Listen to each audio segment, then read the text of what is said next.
તો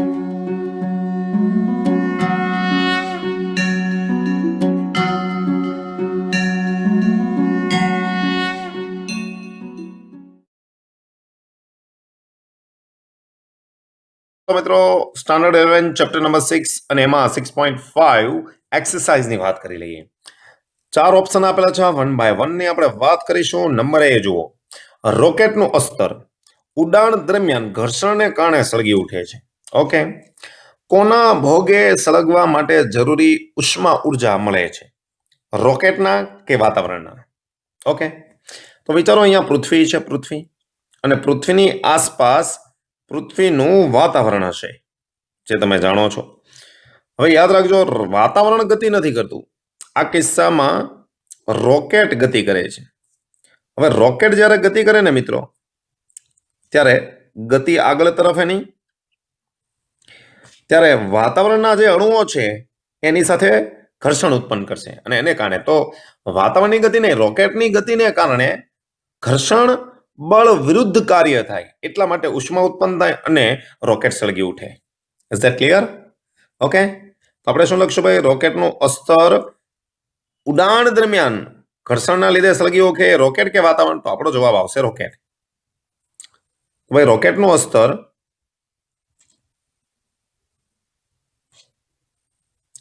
ઉડાણ દરમિયાન રોકેટને લીધે, એકચ્યુઅલી રોકેટની ગતિને લીધે સળગી ઉઠે છે.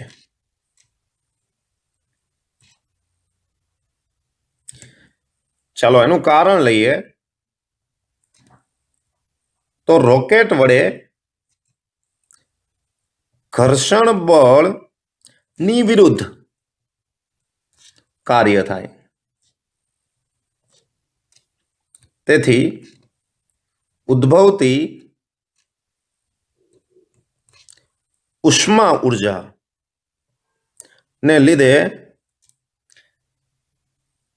રોકેટનું અસ્તર સળગી ઉઠે છે. ચલો ભાઈ, ક્લિયર થઈ ગઈ? નોર્મલી જુઓ, તમે બે હથેળીને ઘસશો ને તોય ઉષ્મા ઉત્પન્ન થાય, અને આ રોકેટની સ્પીડ તો બહુ વધારે હોય, અને એટલી વધારે સ્પીડને કારણે આજુબાજુનું જે વાતાવરણીય હવા છે એનું ઘર્ષણ લાગશે અને એને કારણે સળગી ઉઠે. ઓકે, તો ગતિ રોકેટની થઈ એટલે સળગે છે, વાતાવરણને કારણે નહીં, રોકેટની ગતિને કારણે. રોકેટ ગતિ ન કરત તો સળગત જ નહીં, એટલે રોકેટની ગતિને કારણે. ચાલો બી સેશનની વાત કરીએ મિત્રો. સેશન બી જુઓ. જો બી સેશનમાં લખેલું છે ભાઈ, સૂર્યની આસપાસ ધૂમકેતુઓ અતિ દીર્ઘવૃત્તીય કક્ષામાં ઘૂમે છે.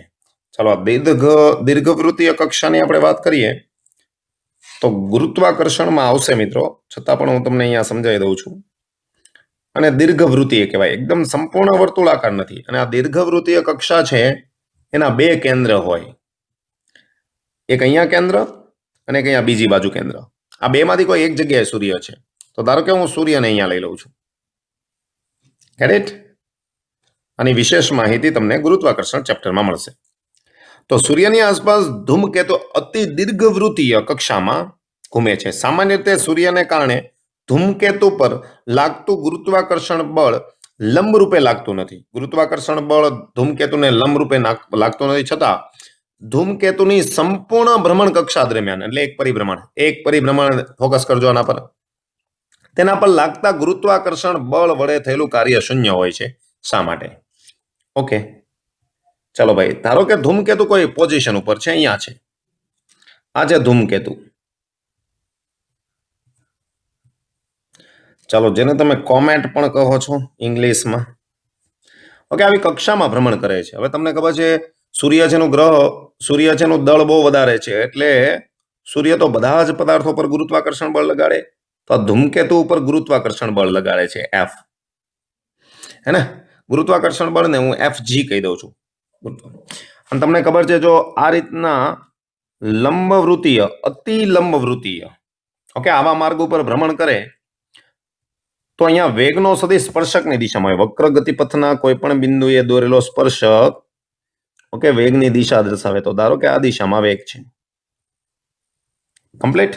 હવે એવું કે આખી કક્ષાના પરિભ્રમણ દરમિયાન સૂર્ય વડે ધૂમકેતુ પર લાગતું જે થતું કાર્ય છે, બળને કારણે થતું કાર્ય, ગુરુત્વાકર્ષણ બળને કાર્ય, એ 0 થાય. હવે વર્તુળાકાર ગતિને વિચારો. વર્તુળાકાર ગતિ તમને ખબર છે, જો અહીંયા ધારો કે કોઈ m દળનો ગ્રહ હોય, ઓકે, એનો વેગ સ્પર્શકની દિશામાં હોય. જે દિશામાં વેગ હોય તમે એ દિશામાં સ્થાનાંતર લ્યો છો, તો અહીંયા કાર્ય એટલે બળ ગુણ્યા સ્થાનાંતર. વેગની દિશા સ્થાનાંતરની દિશામાં, સ્થાનાંતર વેગની દિશામાં. તો અહીંયા જુઓ સ્થાનાંતર વેગની દિશામાં, ઓકે, ગુરુત્વાકર્ષણ બળ કેન્દ્રની દિશામાં, બંને વચ્ચેનો ખૂણો 90. તો અહીંયા આવશે FD cos 90, cos 90 0. તો જ્યારે બળ વેગને લંબ હોય ત્યારે કાર્ય 0 થાય. સાચી વાત છે. પણ અહીંયા તો જો વેગને લંબ નથી, કાંઈક એંગલ બને, જો આ 90 નો નથી, એને કાંઈક થીટા છે. Theta is not equal to 0 અહીંયા. છતાં પણ કાર્ય 0 કીધું છે. શા માટે? તો તમને ખબર છે ભાઈ, ગુરુત્વાકર્ષી બળ સંરક્ષી બળ છે. ગુરુત્વાકર્ષી બળ સંરક્ષી બળ, ઓકે. અને સંરક્ષી બળના કિસ્સામાં બંધ માર્ગ, ભાઈ એક પરિભ્રમણ એટલે આખો બંધ થશે. બંધ માર્ગ પર થતું કાર્ય, બંધ માર્ગ પર થતું કાર્ય કેટલું થાય છે? 0. હે ને? 0 થાય.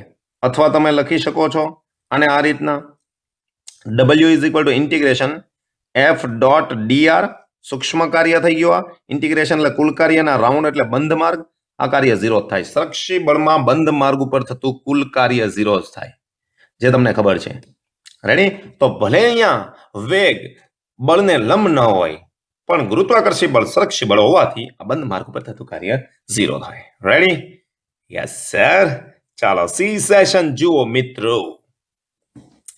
પૃથ્વીની આજુબાજુ પાતળા વાતાવરણમાં ભ્રમણ કરતો કૃત્રિમ ઉપગ્રહ વાતાવરણના અવરોધને કારણે તેની ઉર્જા ક્રમશઃ ગુમાવે છે. ઓકે, ચલો આપણે એક આકૃતિ દોરીએ એટલે થોડુંક તમને સ્પષ્ટ થાય. સી સેશનની વાત કરીએ છીએ. વિચારો અહીંયા પૃથ્વી છે, આ પૃથ્વી છે, ઓકે. અને પૃથ્વીની ફરતે વાતાવરણમાં કોઈ સેટેલાઇટ છે, ભ્રમણ કરે છે. આ સેટેલાઇટ છે, ઓકે, વર્તુળાકાર કક્ષામાં ભ્રમણ કરે છે. ચાલો હું સમગ્ર કક્ષા નથી દોરતો, ઓકે. અને આ પૃથ્વીના કેન્દ્રથી અંતર છે, ઓકે. અહીંયા સેટેલાઇટ છે. જો આ દિશામાં તમે ભ્રમણ લ્યો, સેટેલાઇટ આ દિશામાં ભ્રમણ કરે છે એવું તમે લેશો આ તરફ, તો એનો વેગ સ્પર્શકની દિશામાં હશે. તો વિચારો એકદમ ટોચ ઉપર હું લઉં છું, સ્પર્શકની દિશામાં વેગ આ તરફ હશે, ઓકે. આ વેલોસિટી સેટેલાઇટ. કમ્પ્લીટ. આગળની વાત કરીએ. જુઓ, હવે કહ્યું છે તમને એવું કે વાતાવરણના અવરોધને કારણે તેની ઉર્જા ક્રમશઃ ગુમાવે. ઓકે, નો પ્રોબ્લેમ. હવે તમે મને કહો આમાં કે ભાઈ ગતિ આગળ થાય છે તો એને બળ છે એમ પાછળ લાગશે. કોઈ પણ બિંદુએ વેગ સ્પર્શકની દિશામાં આવે અને ઘર્ષણ બળ ઓપોઝિટ આવશે, વેગની ગતિને અવરોધે. તો આ લાગે ઘર્ષણ બળને કારણે લાગતું બળ, ઓકે. ઘર્ષણને કારણે ફ્રિક્શન કહેવાય છે. This is friction, okay. વાતાવરણનું અવરોધક બળ ફ્રિક્શન, ઓકે. તો એનો વેગ ઘટવો જોઈએ, હે ને? સ્વાભાવિક છે. તો જુઓ, ઉર્જા ક્રમશઃ ગુમાવે. ભાઈ વેગ ઘટે એટલે ગતિ ઉર્જા ઘટશે. ભલે તે સૂક્ષ્મ પ્રમાણમાં હોય, પછી ભલે સૂક્ષ્મ ઘટે, ભાઈ ઘટશે તો ખરા જ. તેમ છતાં જેમ પૃથ્વીની નજીક આવતો જાય તેમ તેની ઝડપ શા માટે વધતું જાય? ભાઈ સિમ્પલ લોજિક છે. જુઓ, તમને એવું કીધું છે ભાઈ, જ્યારે આ સેટેલાઇટ ભ્રમણ કરે છે કોઈ પણ બિંદુએ હોય, ઓકે, ત્યારે વેગની ઓપોઝિટ જ ફ્રિક્શન લાગે, તો વેગનું મૂલ્ય ઘટે. વેગનું મૂલ્ય ઘટે, ભલે ઓછું ઘટે, ઘર્ષણ બળ ભલે ઓછું લાગે, પણ ઘટે તો ખરા. ઘટે તો ગતિ ઉર્જા ઘટે. તો પછી ગતિ ઉર્જા વધે છે શા માટે? જેમ જેમ નજીક આવે એમ વેગ વધે છે એવું કહે છે, ઓકે. સવાલ સમજાઈ ગયો? વેગની વિરુદ્ધ ઘર્ષણ બળ લાગે તો વેગ ઘટે, અને વેગ ઘટે તો ગતિ ઉર્જા ઘટવી જોઈએ.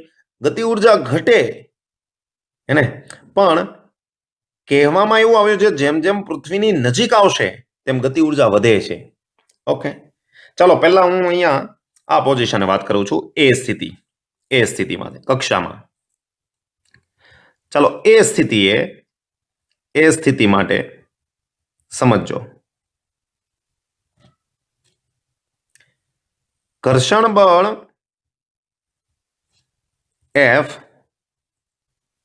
એ ઝડપ અથવા તો વેગ v ની વિરુદ્ધ દિશામાં હોવાથી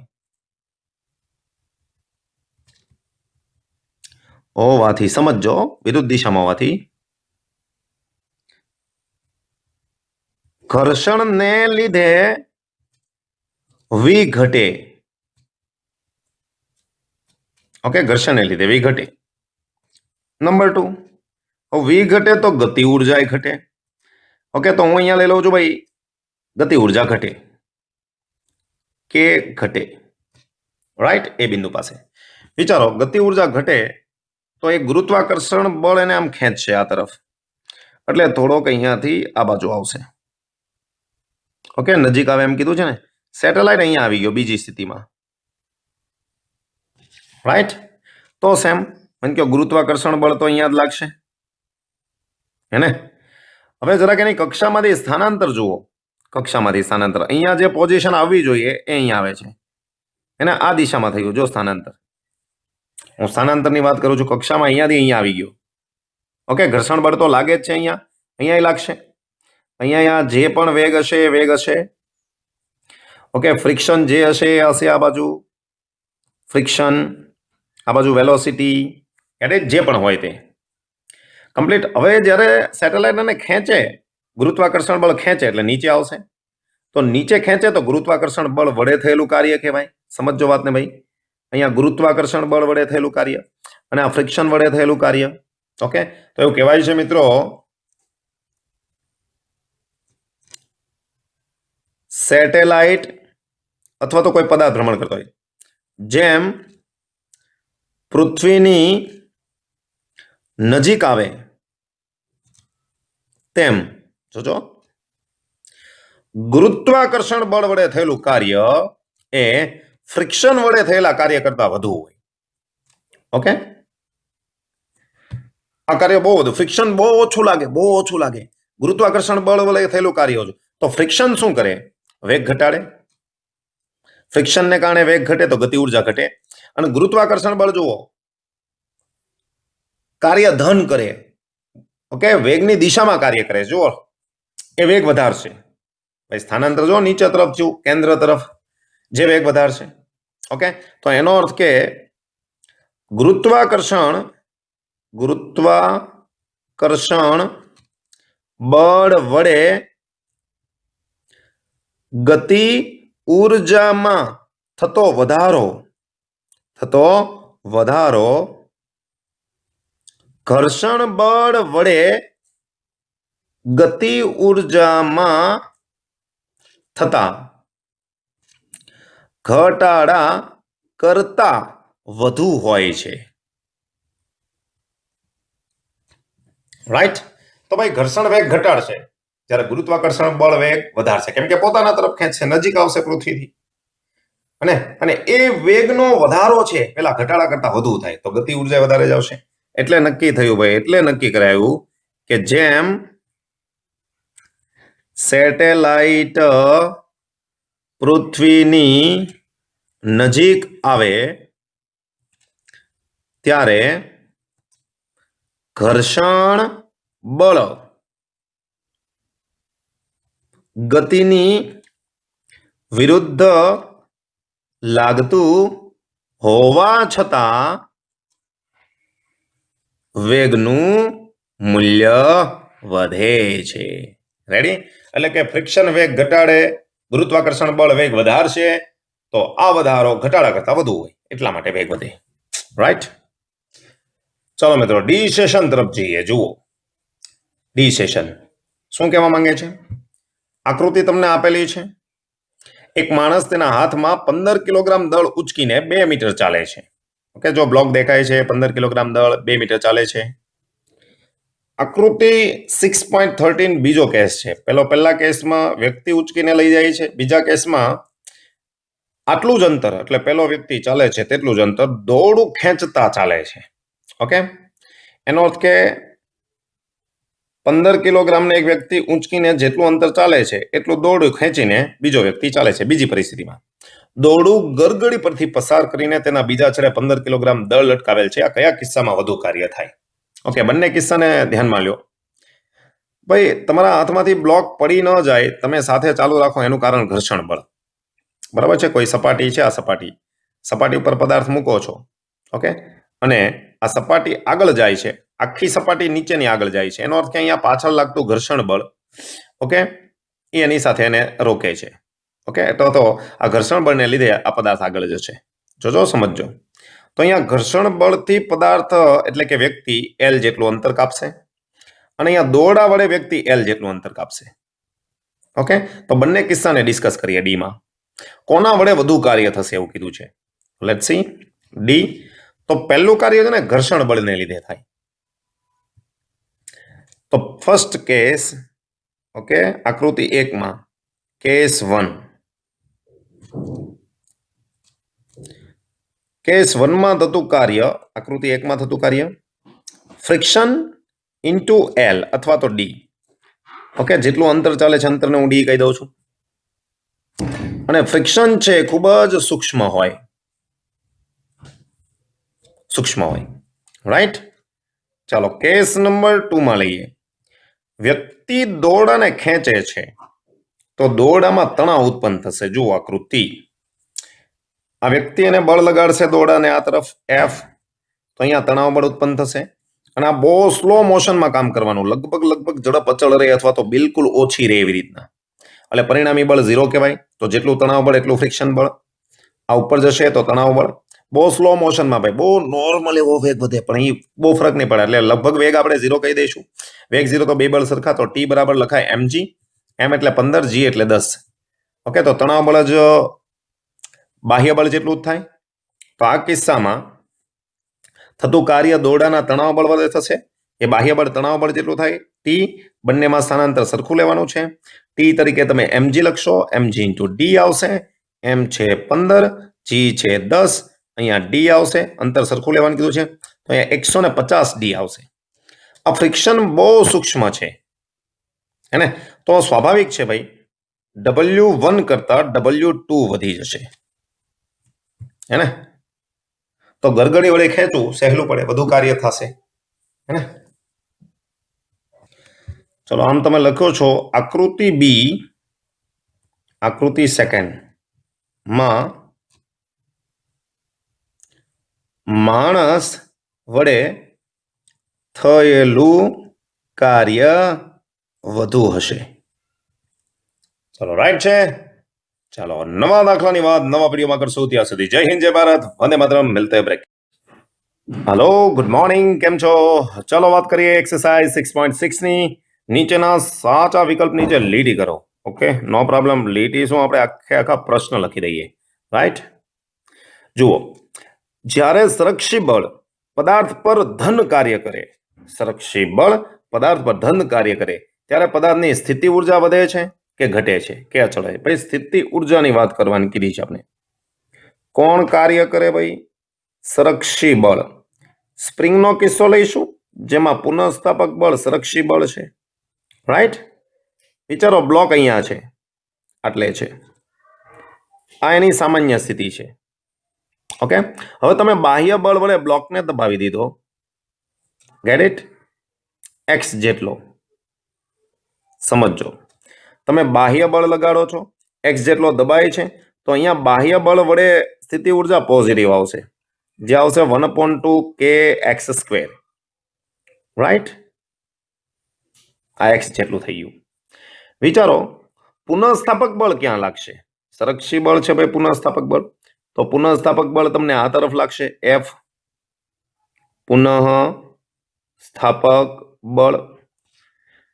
હવે સમજો, વિચારો, સંરક્ષી બળ વડે કાર્ય થયું, તો સંરક્ષી બળ કાર્ય કરે તો ધારો કે બ્લોક અહીંયા આવ્યો, આ સ્થાનેથી આ બાજુ આવ્યો, તો આ બાજુ તમે અહીંયાથી આ x જેટલા સ્થાનાંતરની સ્થિતિથી પદાર્થને છોડી દીધો, તો પુનઃસ્થાપક બળ એને આ તરફ લાવશે, સ્થાનાંતરે આ તરફ થશે. હવે સમજો ભાઈ, આ સ્થિતિ ઉર્જા શું થાય તમને ખબર છે ભાઈ? અહીંયાથી આ અંતર ઘટ્યું એટલે સ્થિતિ ઉર્જા ઘટે. તો સ્થિતિ ઉર્જા ઘટે તો પુનઃસ્થાપક બળ વડે જે ઉર્જા આવી એ કેવી આવશે? નેગેટિવ. તો જ ઘટશે. બ્લોક ફરી પાછો આ સ્થાને આવશે તો ઉર્જા 0 થઈ જશે. અહીંયા 1/2 kx છે, તો આ બાજુ લાવે કોણ છે? ડાબી બાજુ કોણ લાવે છે? પુનઃસ્થાપક બળ. તો પુનઃસ્થાપક બળની ઉર્જા નેગેટિવ આવી, આમાં એડ થઈ એટલે એ ઘટીને 0 થઈ જશે. ઓકે, તો પુનઃસ્થાપક બળ તો સંરક્ષી બળ છે. ઓકે, તો આપણે લખીએ ભાઈ સંરક્ષી બળ. સંરક્ષી બળ વડે થયેલું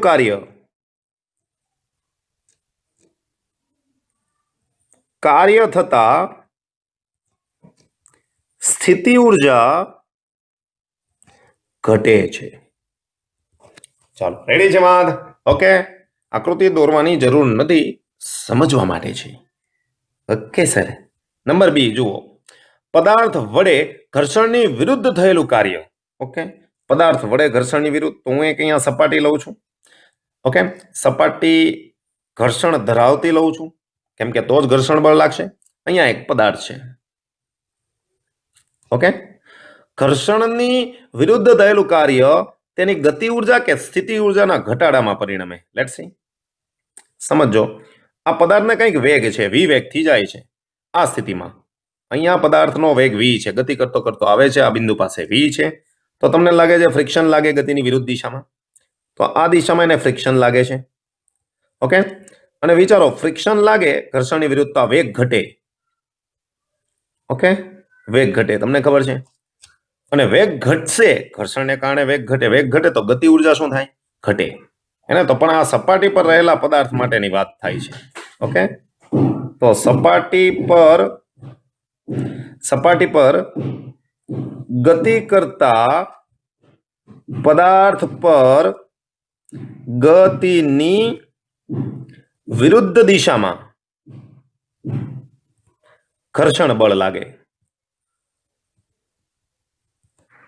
રાઈટ? તો તમને માંગેલું છે ભાઈ ઘર્ષણ બળની વિરુદ્ધ કાર્ય થાય એ હેમાં પરિણમે? ભાઈ કાર્ય ગતિ ઉર્જાનો ફેરફારમાં પરિણમે, હે ને? તો ગતિ ઉર્જા ઘટશે. તેથી ઘર્ષણ બળ વડે થયેલું કાર્ય ઉર્જા પ્રમેય છે કે ને, ગતિ ઉર્જાના ઘટાડામાં પરિણમે. તો ભાઈ જે વિરુદ્ધ કાર્ય થયું એ ગતિ ઉર્જા ઘટાડે, એટલે વેલોસિટી ઘટે, હે ને? તો ગતિ ઉર્જા ઘટે આ કિસ્સામાં. જામી ગયું, ગતિ ઉર્જાના ઘટાડામાં પરિણમે. Is that clear? આની આગળનો પ્રશ્ન જો તમે જોયો હોય તો એમાં સેટેલાઇટ માટે હતું. સેટેલાઇટમાં વાતાવરણની વિરુદ્ધ ઘર્ષણ બળ લાગે, છતાં પણ સેટેલાઇટ જેમ નજીક આવે તેમ વેગ વધે. એટલે કેસ અલગ છે. આ માત્ર પૃથ્વીની સપાટી પર અથવા તો સપાટી પર ગતિ કરતા પદાર્થને લાગતા ઘર્ષણની વાત છે. રાઈટ? ચાલો, સી સેશનની વાત કરીએ. નેક્સ્ટ જુઓ મિત્રો, વધુ કણ ધરાવતા તંત્રના કુલ વેગમાનમાં થતા ફેરફારનો દર. એટલે ઘણા બધા કણોનું તંત્ર બનેલું છે, એના વેગમાનમાં થતા ફેરફારનો દર બાહ્ય બળ કે તંત્ર પરના આંતરિક બળોના સરવાળાના સમપ્રમાણમાં હોય છે. વેગમાનમાં થતા ફેરફારનો દર બાહ્ય બળ કે તંત્રના આંતરિક બળોના ફેરફારને, એટલે વેગમાન બદલે એનું કારણ કોણ?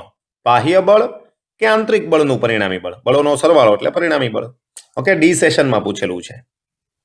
તો અહીંયા હું તમને લખી દઉં છું ભાઈ, કોઈ પણ તંત્ર હોય, કોઈ પણ તંત્રમાં આંતરિક બળોનું પરિણામી બળ શૂન્ય થાય. હવે પરિણામી બળ શૂન્ય થાય તો વેગમાન તો કોન્સ્ટન્ટ રહે, વેગમાનમાં ફેરફાર થવાનો નથી. એટલે આંતરિક બળ વેગમાનમાં ફેરફાર નહીં કરે, પણ તંત્ર પર લાગતા બાહ્ય બળો વેગમાનમાં ફેરફાર કરે. વિચારો, આ પદાર્થ છે, એમાં એ કેટલા કણોનો બનેલો હોય? તમે કહેશો અસંખ્ય. ઓકે, તો આ કણો વચ્ચે ગુરુત્વાકર્ષણ બળ લખશો. ઓકે, તો એ આકર્ષી પ્રકારના હશે, સમાન મૂલ્યના વિરુદ્ધ દિશામાં, એટલે પરિણામી બળ આંતરિક બળોનું 0 થશે. હવે ધારો કે તમે લગાડ્યા બાહ્ય બળ, અંદર પણ કણો વચ્ચે બળ લાગે છે, પણ તમે બાહ્ય બળ લગાડ્યા આવા 3, તો વેગમાનનો ફેરફાર છે ને, આ બાહ્ય બળનું પરિણામી બળ એટલે એનો સરવાળો એને કારણે થાય. આંતરિક આ કણો વચ્ચે અંદર જે બળો લાગે છે, ગુરુત્વાકર્ષણ બળ, દળને કારણે આકર્ષણ બળ, કણો વચ્ચે, આ કણને આ કણ વચ્ચે, આ કણને આ કણ વચ્ચે, ઓકે, એ બળનું પરિણામી બળ 0 થાય. તો ક્યારે પદાર્થનું વેગમાન બદલવા માટે આંતરિક બળો જવાબદાર નથી, બાહ્ય બળ હોય ને, બાહ્ય બળનું પરિણામી બળ જવાબદાર છે. હે ને? તો અહીંયા શું લખ્યું ભાઈ? કોઈ પણ તંત્રમાં આંતરિક બળનું પરિણામી બળ 0 થાય છે. આથી શું કહી શકાય? આમ આંતરિક બળો ને લીધે તંત્ર એટલે આખી પદાર્થ લઈ લો, પદાર્થ સિસ્ટમ કહેવાય ને, તંત્રના વેગમાનમાં ફેરફાર થશે નહીં. એનો મિનિંગ કે કોને કારણે વેગમાનમાં ફેરફાર થાય? બાહ્ય બળ. તો આપણે લખીએ ભાઈ, ન્યૂટનની ગતિના બીજા નિયમ મુજબ. ચલો, બીજો નિયમ તમે શું લખો છો? બળ ડીપી બાય ડીટી. પણ તંત્ર હોવો જોઈએ, સિસ્ટમ. તો આખા તંત્રનું વેગમાન એ તંત્ર પર લાગતા બાહ્ય બળના પરિણામી બળ, એટલે કે તંત્ર પર લાગતું પરિણામી બળ એ તંત્રના વેગમાનના ફેરફારના સમય દર્શાવતું હોય. તો વેગમાનનો ફેરફાર થવાનું કારણ બળ નહીં, પરિણામી બળ. ઓકે, બાહ્ય બળ. તો તંત્રના વેગમાનમાં થતા ફેરફાર માટે તંત્ર પર લાગતા પરિણામી બળ જવાબદાર છે. પરિણામી બળ એટલે જેટલા બળ લાગે છે એનો સદિશ સરવાળો. ઓકે, દેખી વાત રેડી છે, એકદમ ક્લિયર. ચાલો, તો આઈ થિંક કે તમને બધી સમજ પડી ગઈ છે વ્યવસ્થિત. તો ફરી પાછા આવા નવા વિડીયો સાથે મળશું. ત્યાં સુધી જય હિન્દ, જય ભારત. વાત કરી લઈએ સ્ટાન્ડર્ડ 11 ચેપ્ટર 6 એક્સરસાઇઝ 6.7. જુઓ, આપેલું વિધાન સાચું છે કે ખોટું તે દર્શાવો. ઓકે, પહેલા સાચું ખોટું કહેવાનું અને તમારા જવાબ માટે કારણ આપો. કારણ પણ આપવાનો છે. ચાલો સ્ટેપ બાય સ્ટેપ વાત કરીએ. પહેલા એ સેશનની વાત કરીએ. બે પદાર્થોની સ્થિતિસ્થાપક અથડામણ. ચલો, હું અહીંયા બે પદાર્થો લઈ લઉં છું. સરળતા માટે તમે થિયરી ઓલરેડી જોઈ હશે એવું માની લઉં છું. ઓકે, દળ m1, વેલોસિટી v1. અહીંયા બીજો પદાર્થ છે, એનો વેગ v2 છે, દળ m2 છે. અથડામણ તો જ થાય v1 ગ્રેટર ધેન v2 હોય. અથડામણ જુઓ, અથડામણ થયા બાદ, તો આ અથડામણ પહેલાની વાત છે. ઓકે, આ કન્ડિશન અથડામણ પહેલા. અને પછીની સિચ્યુએશન તમે વિચારો,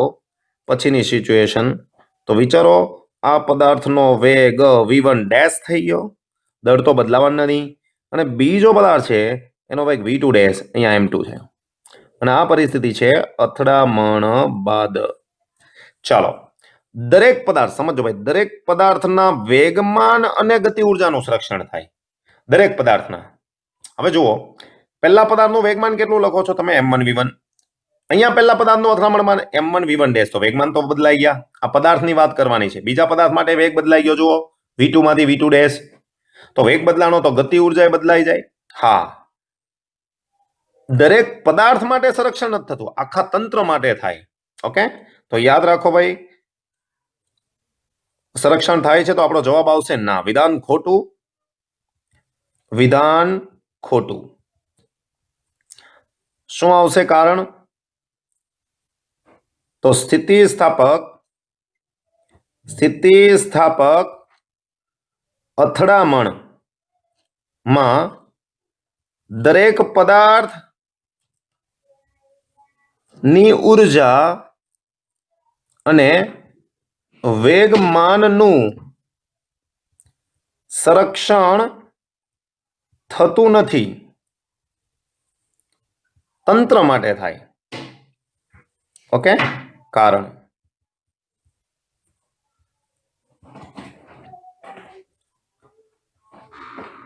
સ્થિતિસ્થાપક સંઘાતમાં તંત્ર માટે ઉર્જા અને વેગમાનનું સંરક્ષણ થાય છે. આખા તંત્ર માટે લખો તો સાચું. જે તમે લખો છો m1 v1 plus m2 v2, તંત્રનું શરૂઆતનું વેગમાન, પછીનું વેગમાન, m2 v2 ડેશ અને ગતિ ઉર્જાનો પણ થશે, કુલ ઉર્જાનો પણ થશે m1 v1 સ્ક્વેર અને સંપૂર્ણ સ્થિતિસ્થાપક સંઘાત હોય તો ગતિ ઉર્જાનો પણ થાય 1/2 m2 v2 square is equal to 1/2 m1 v1 dash square 1/2 m2 v2 dash square. આ તમે લખો છો, લખવાની જરૂર નથી, ખાલી માહિતી આપેલી છે. જો સંપૂર્ણ સ્થિતિસ્થાપક સંઘાત હોય તો તમે આવું લખી શકો છો. તંત્રનું કુલ વેગમાન ઓકે બદલાય, પદાર્થનું બદલાઈ જશે. તંત્રનું કુલ વેગમાન અચળ રહે, કુલ ઉર્જા અચળ રહે, પણ પદાર્થ દરેક પદાર્થની વાત કરો તો બદલાઈ જશે. ઓકે, એટલે વિધાન ખોટું આવશે. ચાલો નેક્સ્ટ જો બી સેશન. પદાર્થ પર લાગતા કોઈ પણ પ્રકારના આંતરિક કે બાહ્ય બળની હાજરીમાં પણ તંત્રની કુલ આંતરિક ઉર્જાનું સંરક્ષણ થાય. Let's see B session. ચલો વિચારો, અહીંયા પદાર્થ છે. આ પદાર્થ વી વેગથી ગતિ કરે છે સપાટી ઉપર. ઓકે, એમ દળનો પદાર્થ છે તો અહીંયા એની પાસે ગતિ ઉર્જા છે 1/2 mv સ્ક્વેર. વિચારો આ જ એની ઉર્જા છે ટોટલ, બરાબર છે. હવે જો હવાનું એને અવરોધક બળ લાગશે તો વેગ બદલાઈ જશે. આ વેગ v ડેશ થઈ ગયું. ઓકે, તો ફાઇનલ એની એનર્જી છે 1/2 mv ડેશ સ્ક્વેર આવી. તો બાહ્ય બળને કારણે ઉર્જા અચળ ના રહી. જો બદલાણી ઉર્જા બદલાઈ ગઈ, પહેલા હતી 1/2 mv સ્ક્વેર, પછી થઈ ગઈ 1/2 mv ડેશ સ્ક્વેર. તો ઉર્જા ગઈ ક્યાં? તો ઉષ્મા કે અન્ય સ્વરૂપે વેસ્ટ થાય. જેમ કે ઘર્ષણ બળ લાગશે તો ઘર્ષણને લીધે વેગ ઘટે. હવાનું અવરોધક બળ લીધું તો હવાના અવરોધક બળને લાગતે, કારણ કે હવામાં ઘર્ષણને કારણે ઉષ્મા ઉર્જામાં વેસ્ટ થઈ. તો ઉર્જા અચળ નથી રહેતી. ઓકે, તો શું કહી શકાય ભાઈ? કોઈક અથવા તો કેટલાક બળને લીધે તંત્રની કુલ ઉર્જાનું ઉષ્મા ઉર્જા સ્વરૂપે અથવા તો કુલ ઉર્જાનો થોડો ભાગ ઉષ્મા ઉર્જા સ્વરૂપે વ્યય થતા કુલ ઉર્જા અચળ રહેતી નથી.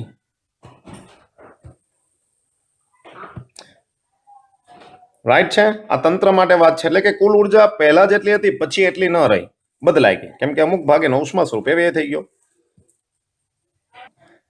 ચલો સી સેશનમાં જાઓ. જુઓ, પદાર્થની બંધ માર્ગ પરની ગતિ દરમિયાન કુદરતમાંના દરેક પ્રકારના બળ માટે થયેલ કાર્ય શૂન્ય હોય. જો બંધ માર્ગ પર અને દરેક પ્રકારના બળ માટે થયેલ કાર્ય 0 હોય એવું લખવાનું છે. લેટ્સ સી સેશન લખી દઈએ. તો ભાઈ વિધાનને તમારે આન્સર આપવાનો છે. વિધાન, તો આ વિધાનને તમે કહેશો ખોટું વિધાન. એનું કારણ થશે સંરક્ષી બળ. સંરક્ષી બળના કિસ્સામાં જ બંધ માર્ગ વડે થયેલું કાર્ય શૂન્ય થાય. ઓકે, અસંરક્ષી બળના કિસ્સામાં, જેમ કે સંરક્ષી બળ ગુરુત્વાકર્ષણ બળ કહેવાય ને અસંરક્ષી બળ ઘર્ષણ બળ લઈ શકો. કિસ્સામાં બંધ માર્ગ પર થતું કાર્ય શૂન્ય થશે નહીં. ઓકે, એટલે વિધાન ખોટું છે. જેમ કે હું તમને એમ કહું, અહીંયા એક બ્લોક પડેલો છે. ઓકે, બ્લોક અહીંયા એ સ્થાનેથી બી સ્થાને જાય છે. અહીંયા ઓકે, એ સ્થાનેથી બી સ્થાને જાય છે. આ સ્થાનાંતર ડી કરે છે અને ફરી પાછો એ સ્થાને પાછો આવે છે. એક એક્ઝામ્પલ લીધો. ઓકે, બ્લોક એ થી બી પર ગયો અને બી પર. હવે જ્યારે એ થી બી પર જાય છે, સમજો, એ થી બી પર જાય ત્યારે ઘર્ષણ બળ આ તરફ લાગે, આ તરફ, હે ને? ધારો કે તમે બાહ્ય બળ લગાડીને એ થી બી પર લઈ ગયા તો ઘર્ષણ બળ વડે થતી એ થી બી દરમિયાન કાર્ય લખો તો કાર્ય W બરાબર ઘર્ષણ બળની વિરુદ્ધ થતું કાર્ય F એટલે -D FD cos 100 ઘર્ષણ બળ વડે થયેલું કાર્ય. હવે ધારો કે બી થી એ આવે છે, સમજો, બી થી એ, બી થી એ ગતિ દરમિયાન હવે જ્યારે બી થી એ આવે ને મિત્રો, બી થી એ, ત્યારે ઘર્ષણ બળ ઓપોઝિટ લાગે. જેમ કે હું તમને અહીંયા બીજી આકૃતિમાં દર્શાવું, આ બી સ્થાન, આ એ સ્થાન. ઓકે, જ્યારે પદાર્થ આ તરફ બળ લગાડીને આવશે ત્યારે ઘર્ષણ બળ આ બાજુ ઓપોઝિટ આવશે. ઓકે, તો સ્થાનાંતર ઘર્ષણ બળની વિરુદ્ધ, તો અહીંયા થતું કાર્ય માઇનસ એફડી. તો આખા બંધ માર્ગ માટે હતો, ધ્યાન ત્યાં ઓલો બંધ માર્ગ થયો, બંધ માર્ગ માટે કાર્ય W1 plus W2 that is -2FD is not equal to 0. Okay, આ લખવું હોય તો લખવાનું, બાકી તમે વિધાન લખી શકો છો. આઈડિયા આવી ગયો બધાને? ક્લિયર? ચાલો નેક્સ્ટ વાત કરીએ. ચાલો અહીંયા બી વિધાન માટે હું લખી દઉં છું ભાઈ. અહીંયા વિધાન મેં નથી લખ્યું. વિધાન કેવું છે ભાઈ? આ વિધાન ખોટું વિધાન. ઓકે, અને અહીંયા તમે એને ડિસ્ક્રિપ્શન લખેલું છે, કારણ. Get it? અહીંયા પણ એવી રીતના લખેલું છે. આગળ જુઓ, ડિસેશન. અસ્થિતિ સ્થાપક અથડામણ દરમિયાન તંત્રની અંતિમ ગતિ ઉર્જા, ભાઈ અસ્થિતિ સ્થાપક છે, અંતિમ ગતિ ઉર્જા હંમેશા પ્રારંભિક ગતિ ઉર્જા કરતા ઓછી હોય. તંત્ર માટે છે, આખા તંત્રની અંતિમ પ્રારંભિક કરતા ઓછી હોય છે. ચાલો લેટ્સ સી ડિસેશન. ચલો મિત્રો, ડિસેશનમાં વાત કરીએ. ડિસેશન, હવે તમને કીધું છે અસ્થિતિ સ્થાપક અથડામણ. જો સંપૂર્ણ સ્થિતિ સ્થાપક હોય, સ્થિતિ સ્થાપક આપણે સંપૂર્ણ લઈએ, સંપૂર્ણ, તો એમાં ઈનું મૂલ્ય રેસ્ટિટ્યુશન ગુણાંકનું મૂલ્ય 1 હોય, જેમાં તંત્રની શરૂઆતની ગતિ ઉર્જા ઇઝ ઇક્વલ ટુ ફાઇનલ ગતિ ઉર્જા હોય. પણ મિત્રો, જ્યારે રેસ્ટિટ્યુશન ગુણાંકનું મૂલ્ય ઓકે આની વચ્ચે હોય છે, વચ્ચે, તો આને કહેવાય અસ્થિતિ સ્થાપક સંઘાત. અસ્થિતિ સ્થાપક સંઘાત, સંપૂર્ણ નહીં. અસ્થિતિ સ્થાપક સંઘાત સંપૂર્ણ હોય તો ઈ બરાબર 0 થઈ જાત. રેડી? Get it? ઓકે, તો અસ્થિતિ સ્થાપક કીધું છે એટલે મેં અસ્થિતિ, તો હંમેશા પ્રારંભિક કાઇનેટિક એનર્જી અંતિમ કરતા વધારે હોય. રાઈટ? પ્રારંભિક કાઇનેટિક એનર્જી અંતિમ કરતા વધારે હોય. તો વિધાન તમારું થશે સાચું. વિધાન સાચું થશે. સાચું વિધાનનું કારણ, આનું કારણ છે ભાઈ અસ્થિતિ સ્થાપક સંઘાતમાં સંઘાત બાદ અમુક ઉર્જા ઉષ્મા ઉર્જા સ્વરૂપે કે અન્ય રીતે વ્યય થતા ગતિ ઉર્જા ઘટે. રેડી? એટલા માટે આવું થાય. તો આઈ થિંક કે તમને પ્રશ્નો વ્યવસ્થિત સારી રીતે સમજાઈ ગયા છે. ઓકે, તો ફરી પાછા આવા જ વિડીયો નેક્સ્ટ ટાઈમ માં નવી વાતો સાથે મળશું. ત્યાં સુધી જય હિન્દ, જય ભારત, વંદે. હેલો, ગુડ મોર્નિંગ, કેમ છો? ચલો વાત કરીએ એક્સરસાઇઝ 6.8. વિધાનો કારણ સાથે જણાવવાના છે. 1 બાય 1 ની વાત કરીએ. શું કીધું છે? બિલિયર્ડ બોર્ડની સ્થિતિસ્થાપક અથડામણ દરમિયાન, ભાઈ સ્થિતિસ્થાપક અથડામણ દરમિયાન, અથડામણના ટૂંકા ગાળા દરમિયાન, એટલે કે જ્યારે એકબીજાના સંપર્કમાં હોય તે દરમિયાન. ઓકે, તો હું આવી સિચ્યુએશન લઈ લઉં છું. અથડામણ સ્થિતિસ્થાપક છે, પણ જ્યારે અથડાય ને એ જ સિચ્યુએશનની વાત કરવાની છે. તો આ પરિસ્થિતિ હતી અથડામણ પહેલાની, જેમાં V1 ગ્રેટર ધેન V2. હવે અથડામણ દરમિયાન શું થાય? ભાઈ અથડામણ દરમિયાન આ બંને પદાર્થો એકબીજા સાથે અથડાશે, તો આને કહેવાય અથડામણ દરમિયાન. આ સિચ્યુએશનમાં હવે યુ નો વેરી વેલ, સ્થિતિસ્થાપક અથડામણમાં સંઘાત પહેલા અને સંઘાત બાદની ગતિ ઉર્જાનું સંરક્ષણ થાય. પણ આમાં કીધું છે અથડામણ દરમિયાન શું ગતિ ઉર્જાનું સંરક્ષણ થાય? તો આપણું વિધાન આવશે, વિધાન ના, ન થાય. એનું કારણ શું? તો કારણ લખીએ ભાઈ. તો સંઘાત દરમિયાન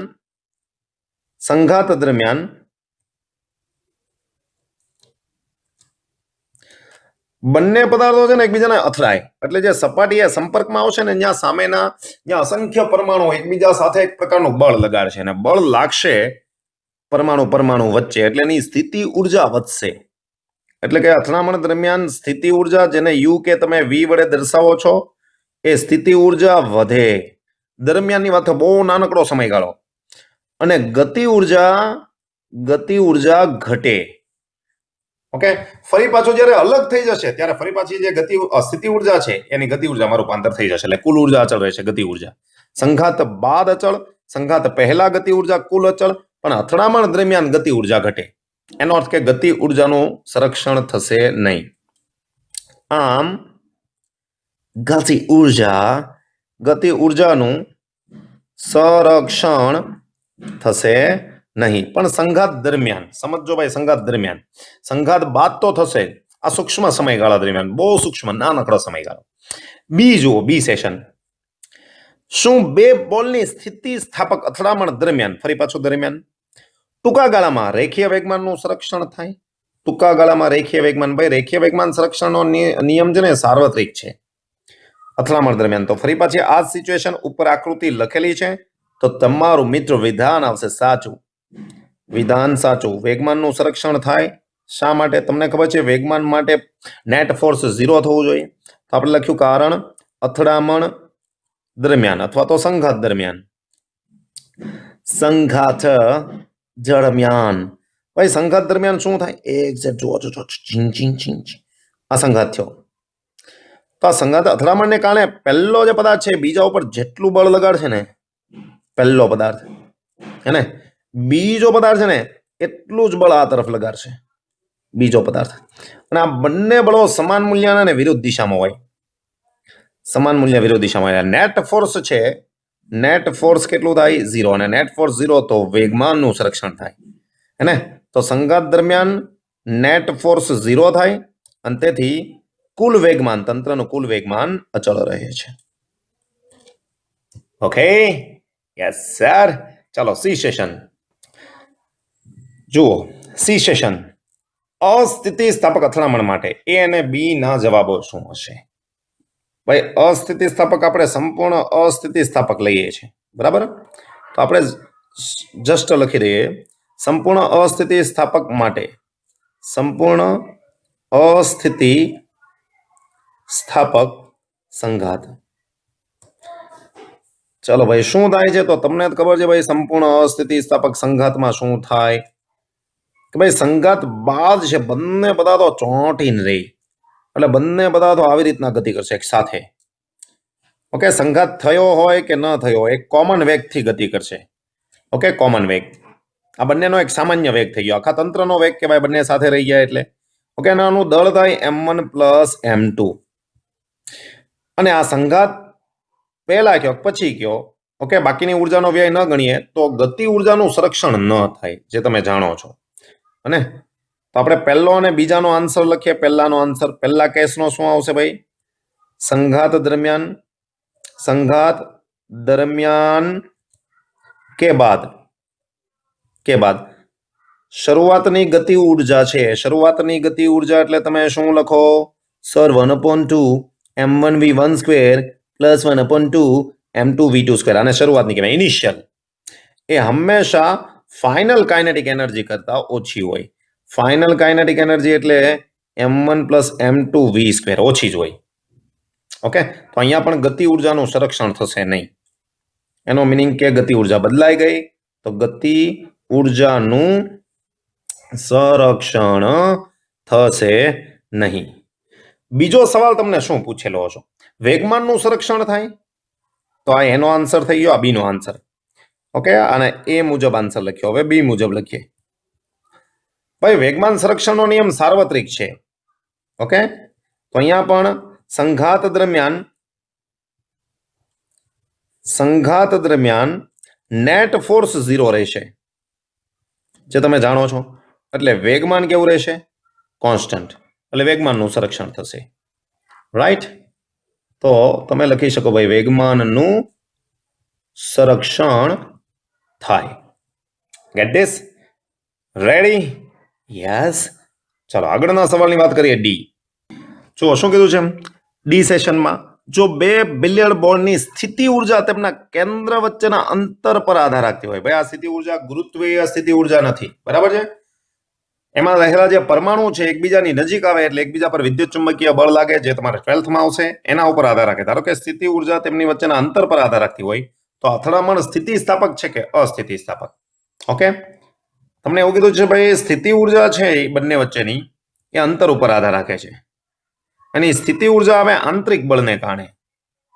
રાઈટ? તો ભાઈ તંત્રમાં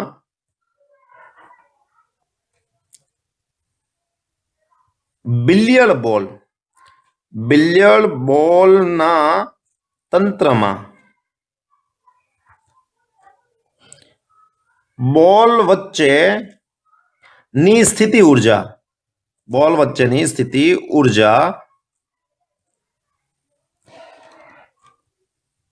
બોલ વચ્ચે લાગતા આંતરિક બળને લીધે ઉદ્ભવે. ઓકે, બિલિયર્ડ બોલના તંત્રમાં બોલ વચ્ચેની સ્થિતિ ઉર્જા એ આંતરિક બળને કારણે લાગે. અને આંતરિક બળ સંરક્ષી બળ છે. અને સંરક્ષી બળમાં તમને ખબર છે જે સ્થિતિ ઉર્જા ગુમાવે એનું ગતિ ઉર્જામાં રૂપાંતર થાય. તો સંઘાત બાદ ગુમાવેલી સ્થિતિ ઉર્જા મેળવેલી. ઓકે, જે સ્થિતિ ઉર્જા સંઘાત બાદ છે મેળવેલી છે એ ગતિ ઉર્જામાં રૂપાંતર થાય. તો સંઘાત બાદ એની પાસે જે સ્થિતિ ઉર્જા છે એનું શેમાં રૂપાંતર થાય? તો સ્થિતિ ઉર્જાનું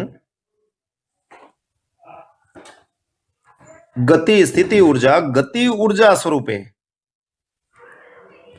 પાછી મળે. એનો મિનિંગ શું થયો? તો અથડામણ દરમિયાન જે ગતિ ઉર્જા ઘટી હતી એ પાછી મળી જાય એટલે ગતિ ઉર્જાનું સંરક્ષણ થાય. એને તો સંઘાત પહેલા અને સંઘાત પછીની ગતિ ઉર્જા સરખી રહેશે. તો આપેલ સંઘાત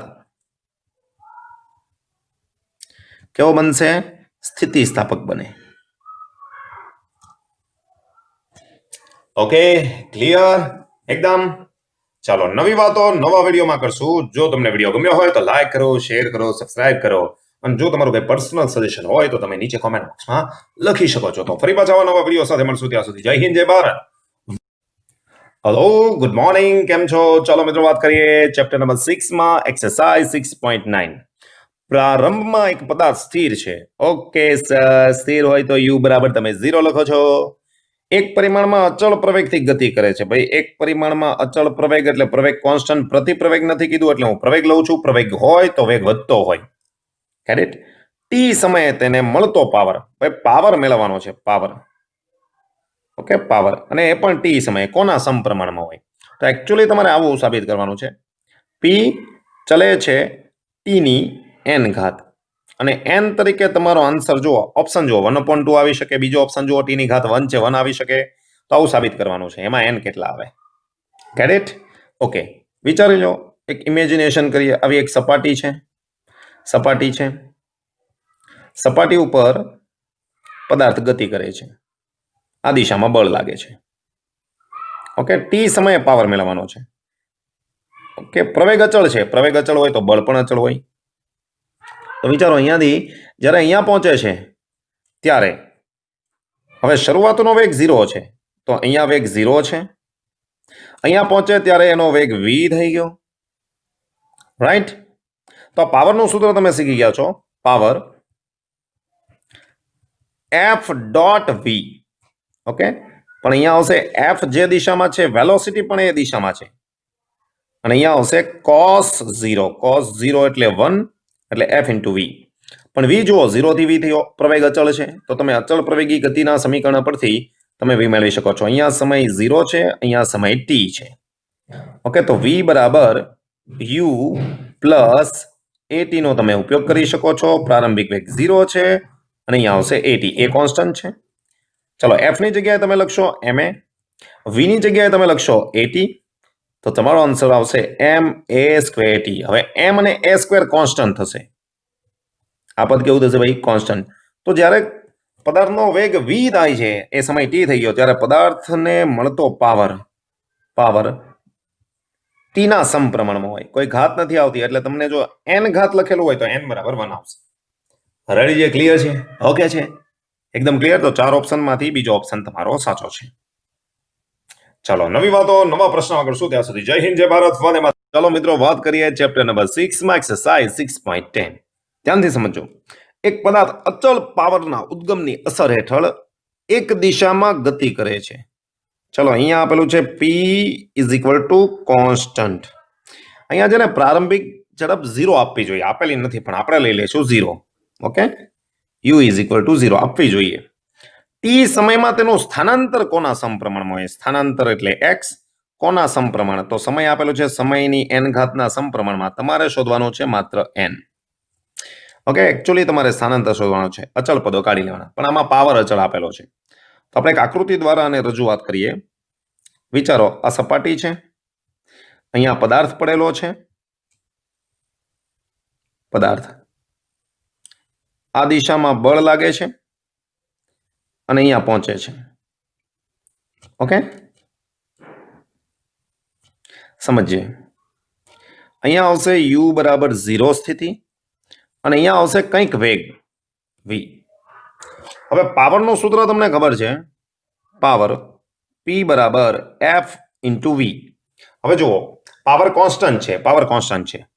ઓકે, એટલે f × v. f એ વેગની દિશામાં જશે. જેમ કે અહીંયા આવે ત્યારે વેગ v થઈ ગયો, અહીંયા 0 છે. ઓકે, અહીંયા સમય હું 0 લઉં છું અને અહીંયા સમય લઉં છું t સમય, અને આ થયેલું સ્થાનાંતર છે x. રાઈટ. ચાલો આગળની જેમ જ વાત કરીએ. f બરાબર તમે ma લખો છો. v કેમ મળવું? તો ભાઈ અચળ પ્રવેગી હોય જેમાં પાવર કોન્સ્ટન્ટ છે, દળ બદલાય નહીં તો પ્રવેગ અચળ છે. જુઓ અહીંયા p કોન્સ્ટન્ટ, દળ બદલાય નહીં તો પ્રવેગ અચળ લઈ શકાય. ઓકે, અને અહીંયા જઈ ગયું v. હવે જુઓ, v = u + at. v કેટલું આવશે? 0 પ્લસ અહીંયા કોણ થઈ ગયું? at.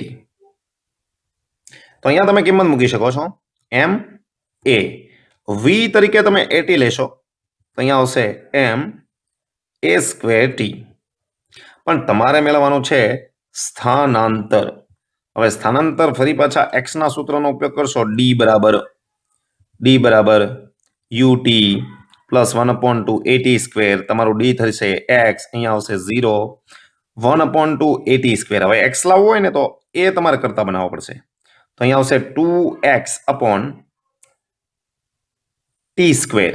કિંમત મૂકો તો અહીંયા આવશે m a² ની જગ્યાએ 4x² છેદમાં t² એટલે 4 ઘાત, અને અહીંયા આવશે t. એક t અહીંયાથી નીકળી જશે તો તમારું x² આવશે, p નીચે છેદમાં 3 ઘાત આવશે, ઉપર ગુણાકારમાં જશે, અહીંયા આવશે 4m. રાઈટ. બંને બાજુ વર્ગમૂળ લો તો અહીંયા આવશે p, અહીંયા આવશે 4m, અને આ t નું વર્ગમૂળ આવશે 3/2. 3 ઘાત હતી, વર્ગમૂળ થાય એટલે 1/2 લખાય. આ પદને તમે અચળ કહો. Okay, p/4m. આને તમે કહી દો કોન્સ્ટન્ટ. ભલે ને ભાઈ 4 નું વર્ગમૂળ નીકળે, શું ફરક પડે? ઓકે, તો અહીંયા x ચલે છે t⁻³ આવશે. Gate this? રેડી? મિત્રો આની એક બીજી અલ્ટરનેટિંગ મેથડ છે, એ પણ હું કહી દઉં છું. ચલો, અથવા આવું ન લેવું હોય તો તમને પાવર કોન્સ્ટન્ટ કીધો છે, એટલે p નોર્મલ સૂત્ર તમારું w ના છેદમાં t આવે.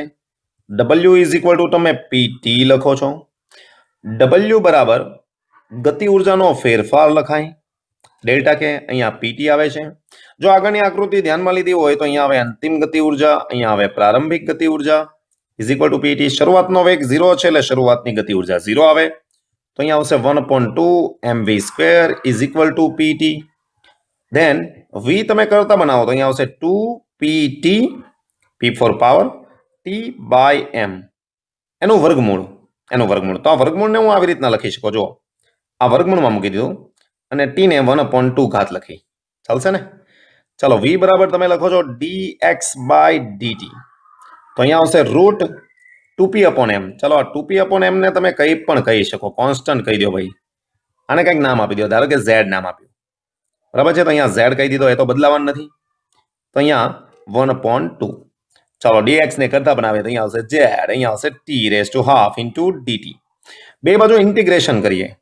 dx ઝેડ અચળ, અહીંયા ટી ની હાફ ઘાત છે એનું ઇન્ટિગ્રેશન થશે ઇન્ટુ ડીટી. લિમિટ શરૂઆતનો સમય 0, યામ પણ 0, પછી સમય થયો ટી તો એક્સ યામ આવ્યો એક્સ. આકૃતિ ખબર છે ને આગળની ભાઈ, ઉપરની આકૃતિ બધી બધું કામ કરેલું છે. હે ને ઓકે. ચાલો સ્થાનાંતર dx નું x થશે સંકલન અને એની લિમિટ 0 થી x, રાઈટ. આ બાજુ z અચળ, અહીંયા સંકલન એવું કહે છે જે ઘાતો એમાં એક ઘાત ઉમેરો અને જેટલી આવે એ છેદમાં લખો. ફરી પાછી એની લિમિટ 0 થી t. અહીંયા આવશે x - 0, પેલા ઉપરની લિમિટ માઇનસ કરી નીચેની લિમિટ, અહીંયા z. ચાલો છેદ છે ને ભાઈ, છેદ એને હું બહાર કાઢી લઉં છું. તો છેદમાં આવશે 3/2, એને બહાર કાઢી લીધા, અહીંયા લિમિટ મૂકીએ. t ની 3/2 એટલે ઉપર આવશે 3/2, માઇનસ કરીને t ની જગ્યાએ 0, પેલા ઉપરની લિમિટ પછી નીચેની લિમિટ. તો x બરાબર આવ્યો આમ 2z/3, અહીંયા આવશે t ની 3/2. હવે 2z, z તો અચળ હતા, આ નવું પદ આવ્યું એને પાછું કોન્સ્ટન્ટ કહી દો તમે, કોન્સ્ટન્ટ.